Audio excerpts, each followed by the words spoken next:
নমস্কাৰ বন্ধু বান্ধৱীসকল, স্বাগতম জনাইছোঁ job education YouTube channel to জবলৈ। বন্ধু বান্ধৱীসকল, আজি আপোনালোকৰ কাৰণে এটা পুলিচৰ বিজ্ঞাপন লৈ আহিছোঁ। ইয়াতে পুলিচৰ বহুখিনি পদৰ কাৰণে বিজ্ঞাপন প্ৰকাশ কৰিছে। মুঠ পদ কিমান আছে আপোনালোকে ইয়াতে নিশ্চয় দেখা পাইছে। 5565টা পদ ইয়াতে আছে। ইয়াতে কনিষ্টবল মেল আৰু ফিমেলৰ কাৰণে আছে, কামাণ্ডো পদ আছে।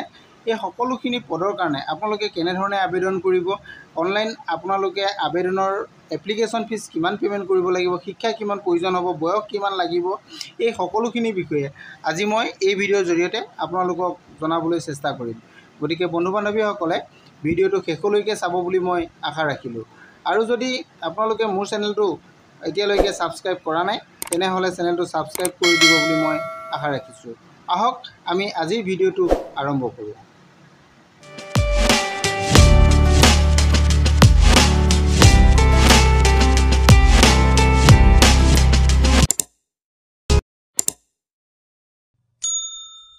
নমস্কাৰ বন্ধু বান্ধৱীসকল, আজি আপোনালোকৰ কাৰণে এটা বিশেষ বিজ্ঞাপন লৈ আহিছোঁ। বিজ্ঞাপনটো আপোনালোকে দেখিছে, এইটো কনিষ্টবল, এইটো মেল আৰু ফিমেল কেণ্ডিডেটৰ কাৰণে দিল্লী পুলিচৰ পৰা এইটো নটিফিকেশ্যন আহিছে। আপোনালোকে এইটো দেখিলে অলৰেডি যে দিল্লী পুলিচৰ কনিষ্টবল মেল আৰু ফিমেল কেণ্ডিডেট বিচৰা হৈছে। ইয়াৰে আপোনালোকৰ অনলাইন আবেদন কেতিয়াৰ পৰা আৰম্ভ হ'ব এইটো আপোনালোকে চাওক, দেখা পাব 22/9/2025 পৰা আপোনালোকৰ অনলাইন এপ্লিকেশ্যন আৰম্ভ হৈছে। আৰু এই অনলাইন এপ্লিকেশ্যনটো ক্লজিং হ'ব 21 অক্টোবৰ 2025। গতিকে 21 অক্টোবৰলৈকে আপোনালোকৰ টাইম আছে। অক্টোবৰ 21 তাৰিখলৈকে আপোনালোকে আবেদন কৰিব পাৰিব। আৰু ইয়াৰ এপ্লিকেশ্যনৰ কাৰণে যিটো এটা আপোনালোকে ফিজ পে'মেণ্ট কৰিব লাগিব, সেই ফিজটো আপোনালোকে 22 অক্টোবৰৰ ভিতৰত কিন্তু পে'মেণ্ট কৰিব লাগিব। আৰু ইয়াৰ কাৰণে আপোনালোকৰ ফৰ্মখন ফিল আপ কৰাৰ পাছত যদি আপোনালোকৰ কিবা কৰেকশ্যন কৰিবলগীয়া থাকে, তেনেহ'লে আপোনালোকে সেই কৰেকশ্যনটো 29 অক্টোবৰৰ পৰা 31 অক্টোবৰৰ ভিতৰত আপোনালোকে কৰিব পাৰিব। আৰু এই কনিষ্টবল পদখিনিৰ কাৰণে আপোনালোকৰ কি হ'ব, যিটো কম্পিউটাৰ বেছড এটা এক্সাম হ'ব, সেই এক্সামটো ডিচেম্বৰ আৰু জানুৱাৰীৰ ভিতৰত হ'ব। ইয়াতে উল্লেখ আছে ডিচেম্বৰ 2025 বা জানুৱাৰী 2026। এই ডিচেম্বৰ জানুৱাৰীৰ ভিতৰত আপোনালোকৰ ইয়াৰ কম্পিউটাৰ বেছড এক্সামিনেশ্যনটো হ'ব। এতিয়া আমি আহোঁ ইয়াতে থকা মুঠ পদসমূহৰ বিতং তথ্য। আপোনালোকক মই জনাব বিচাৰিছোঁ যে বিতং তথ্যকেইটা যে ইয়াতে যিহেতু পদ আপোনালোকে থাম্বনেইলত নিশ্চয় দেখা পাইছে, 7565টা মুঠ পদ ইয়াতে আছে। এতিয়া আপোনালোকে চাওক, এই পদসমূহ বিভিন্ন কেটেগৰী কেণ্ডিডেটৰ কাৰণে বেলেগ বেলেগকৈ দিয়া আছে। আপোনালোকে চাই ল'ব পাৰিব। নাম্বাৰ 1 কনিষ্টবল মেলৰ কাৰণে দিয়া আছে। আপোনালোকে চাওক, আনৰিজাৰ্ভত আছে 1914টা। আৰু EWSৰ কাৰণে আছে আপোনালোকে চাওক 456টা। আৰু OBCৰ কাৰণে আছে 967টা। SCৰ কাৰণে আছে 729টা। STৰ কাৰণে আছে 342টা। টোটেল ইয়াতে পদ আছে আপোনালোকৰ 4408টা পদ ইয়াতে আছে। আৰু যিটো কনিষ্টবল মেলৰ কাৰণে দিয়া হৈছে, এইটো এক্স ছাৰ্ভিচমেন আদাৰ্ছৰ কাৰণে দিয়া হৈছে। টোটেল ইয়াতে পদ আছে 285 পদ আছে, এইটো এক্স ছাৰ্ভিচমেনৰ কাৰণে।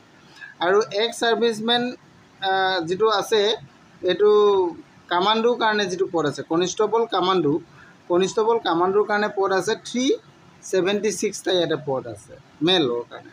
আৰু ফিমেলৰ কাৰণে যদি আপোনালোকে চাই, কনিষ্টবল ফিমেলৰ কাৰণে আপোনালোকৰ ইয়াতে মুঠ পদ আছে 2496টা পদ আছে। ইয়াতে মিলাই টোটেল আপোনালোকৰ পদ হৈ গ'ল 7565টা মুঠ পদ ইয়াতে আছে। আৰু যি কেটেগৰী ৱাইজত বেলেগ বেলেগকৈ আছে, আপোনালোকে চাব পাৰিব। কেটেগৰী ৱাইজ কলমবিলাক দিয়া আছে, সকলোখিনি আপোনালোকে ইয়াৰ পৰা চাই ল'ব পাৰিব। গোটেইকেইটা আপোনালোকে নিশ্চয় এইখিনি দেখা পাইছে। আপোনালোকৰ যোন কেটেগৰীত পৰে সেই কেটেগৰীত আপোনালোকে কিমান পদ আছে এইটো আপোনালোকে ইয়াৰ পৰা চাই ল'ব পাৰিব। আৰু এই পদখিনিৰ কাৰণে আপোনালোকৰ দৰমহাটো অৰ্থাৎ পে' স্কেলটো কিমান হ'ব এইটো চাওক। পে' স্কেলটো আপোনালোকৰ পে' লেভেলটো 3 হ'ব। আৰু পে' স্কেল ইয়াতে আপোনালোকৰ 21,700 টকাৰ পৰা আৰম্ভ হ'ব 69,100লৈকে আপোনালোকৰ ইয়াতে পে' স্কেলটো হ'ব। আৰু এই পদকেইটা হৈছে গ্ৰুপ চিৰ পদ হয়। এইখিনি আপোনালোকক বিতং আপোনালোকক মই জনালোঁ। এতিয়া আমি আহোঁ এই পদখিনিৰ কাৰণে আৰু যিহেতু আমি কিছু তথ্য জানিব লাগিব। এইটো হৈছে প্ৰথম আমি জানিবলগীয়া তথ্যটো হৈছে বয়সটো কিমান হ'ব লাগিব। বয়সটো আপোনালোকে ইয়াতে চাওক, এজটো 18 পৰা 25 বছৰ ভিতৰত হ'ব লাগিব। অৰ্থাৎ আপোনালোকৰ জন্ম 27-2000 পৰা 17-2007 ভিতৰত আপোনালোকৰ জন্ম হ'ব লাগিব। যদি এইকেইটা ডেটৰ ভিতৰত আপোনালোকৰ জন্ম হৈছে তেনেহ'লে আপুনি এই পদকেইটাৰ কাৰণে আবেদন কৰিব পাৰিব। আৰু ইয়াতে এজৰ ৰিলেক্সেশ্যন থাকিব, আপাৰ এজৰ ৰিলেক্সেশ্যন। SC ST সকলে ইয়াতে 5 বছৰ পাব, OBC সকলে 3 বছৰ পাব, আৰু যিসকল আদাৰ কেণ্ডিডেট আছে তেওঁলোকে ইয়াতে কি পাব, 5 বছৰ পাব। আদাৰ কোনসকলে পাব ইয়াতে উল্লেখ কৰা আছে, যিসকল ডিচেবিলিটিৰ কেণ্ডিডেট থাকিব, আৰু SC ST যদি হয় তেনেহ'লে ইয়াতে স্পৰ্টছৰ যদি আছে বা গেমৰ যদি কেণ্ডিডেট আছে তেওঁলোকে 5 বছৰ ইয়াতে ৰিলেক্সেশ্যন পাব। এইখিনি কথা আছে আৰু আপোনালোকৰ গোটেইখিনি ইয়াতে কথা উল্লেখ আছে, আপোনালোকে চাব পাৰিব। আৰু আনৰিজাৰ্ভ EWS যিসকল কেণ্ডিডেট থাকিব, আনৰিজাৰ্ভ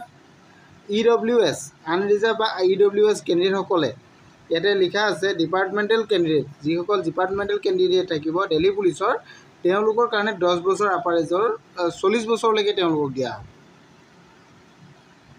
40 বছৰলৈকে দিয়া হ'ব। আৰু যিসকল OBC কেণ্ডিডেট থাকিব, ডিপাৰ্টমেণ্টেল কেণ্ডিডেট থাকিব, তেওঁলোকে 43 ইয়াৰ্ছলৈকে এপ্লাই কৰিব পাৰিব।